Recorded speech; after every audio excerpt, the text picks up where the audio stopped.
साल 2015 में मुंबई से अहमदाबाद के बीच बुलेट ट्रेन शुरू करने की घोषणा की गई। बुलेट ट्रेन के लिए भारत ने जापान के साथ समझौता किया था। सितंबर 2017 में इस प्रोजेक्ट का शिलान्यास किया गया। तब रेलवे ने कहा था कि 15 अगस्त 2022 तक मुंबई से अहमदाबाद के बीच हाई स्पीड रेल शुरू करने की पूरी कोशिश की जाएगी। साल 2022 में यह गाइडलाइन को एक साल बढ़ाकर 2023 कर दिया गया है और अब हाल ही में रेल मंत्री अश्विनी वैष्णव ने कहा कि 2026 तक बुलेट ट्रेन शुरू होने की उम्मीद है। अश्विनी वैष्णव ने बताया कि 2026 तक सूरत से बिलमोरा के बीच पहली बुलेट ट्रेन चलाने का टारगेट रखा गया है। उन्होंने कहा कि काम बहुत अच्छा चल रहा है और उम्मीद है कि 2026 तक सेवा शुरू हो जाएगी। तो चलिए इस वीडियो के माध्यम से हम आपको इस बुलेट ट्रेन प्रोजेक्ट के बारे में समझाते हैं और ये भी समझाते हैं कि इसका काम तेजी से आगे क्यों नहीं बढ़ पा रहा है। नमस्कार, मैं शुभम पांडे और सभी का स्वागत करता हूं योगा बहन टाइम्स के इस खास रिपोर्ट में।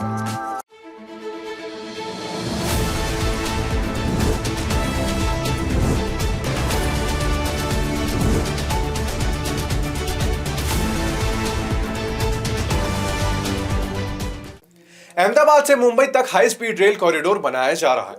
इस पर बुलेट ट्रेन दौड़ेगी। इस ट्रेन की रफ्तार 320 किलोमीटर प्रति घंटा होगी। बुलेट ट्रेन अहमदाबाद से मुंबई के बीच का सफर 2 घंटे 7 मिनट में पूरा हो जाएगा।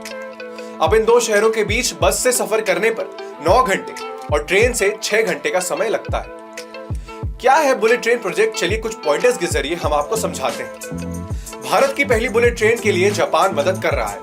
इसके लिए भारत और जापान के बीच समझौता हुआ था। इस पूरे प्रोजेक्ट पर 1.8 लाख करोड़ रुपए खर्च होने का अनुमान है, जिसमें से 88,000 करोड़ रुपए यानी कि 81% का कर्ज जापान इंटरनेशनल कोऑपरेशन एजेंसी यानी कि JICA से मिला है।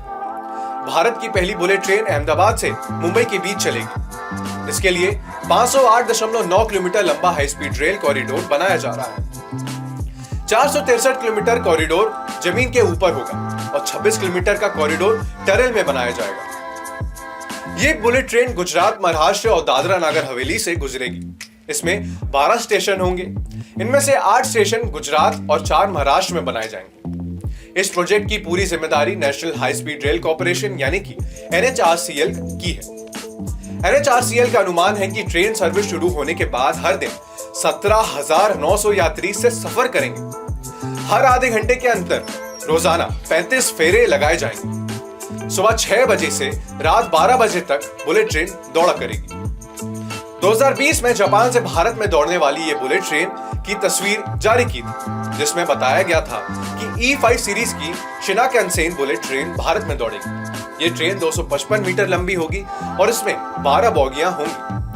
शुरुआती 24 में से 6 ट्रेनों को भारत में ही असेंबल किया जाएगा। चलिए अब इस पर नजर डालते हैं कि कहां तक पहुंचा है इसका काम।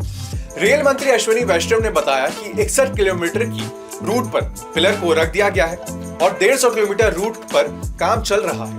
उनका दावा है कि महाराष्ट्र में भूमि अधिग्रहण को लेकर बात अटकी हुई है, जिस वजह से वहां काम धीमी गति से आगे बढ़ रहा है।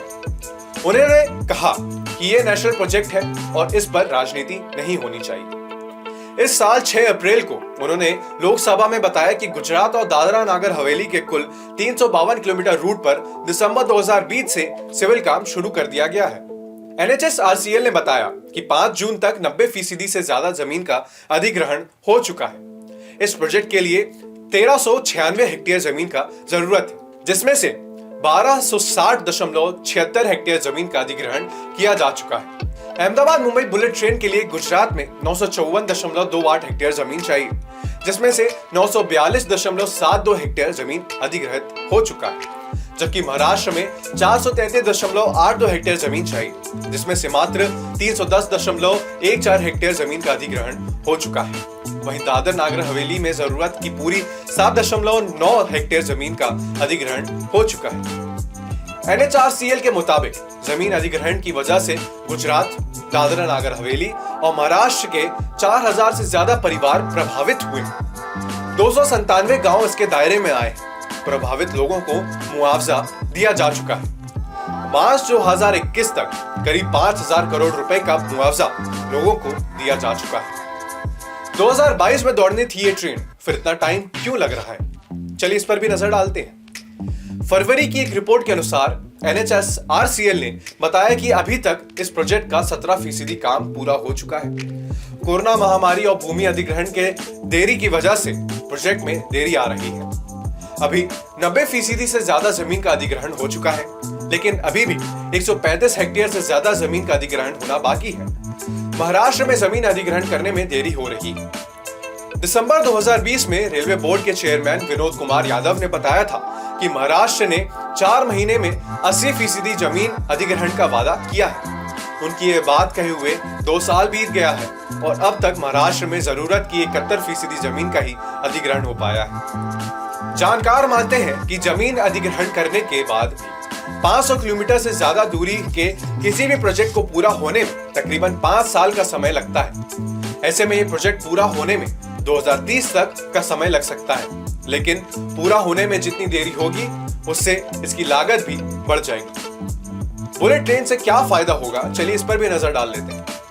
NHSRCL ने अपनी रिपोर्ट के अनुमान लगाया है कि पूरी तरह से बुलेट ट्रेन शुरू होने के बाद हर दिन 17,900 यात्री इसे सफर करेंगे। वहीं 2053 तक हर दिन 92,900 यात्री बुलेट ट्रेन से सफर कर सकते हैं। अभी अहमदाबाद से मुंबई जाने में 6 घंटे का समय लगता है, लेकिन बुलेट ट्रेन ने 2.7 घंटे में यह सफर पूरा हो जाएगा। अर्थव्यवस्था में तेजी आएगी। जी हाँ, लंदन स्कूल ऑफ इकोनॉमिक और यूनिवर्सिटी ऑफ हैम्बर्ग की स्टडी बताती है कि जिन देशों में हाई स्पीड रेल सिस्टम है वहां की जीडीपी में 2.7% तक का इजाफा हुआ है। इसके अलावा इस प्रोजेक्ट से 90,000 नौकरियां भी पैदा होने की उम्मीद है। इस प्रोजेक्ट में 75 लाख टन सीमेंट और 71 लाख इंच स्टील का इस्तेमाल किया जाएगा, जो भारत में ही बनेगा। हाई स्पीड रेल से कार्बन का उत्सर्जन भी कम होता है।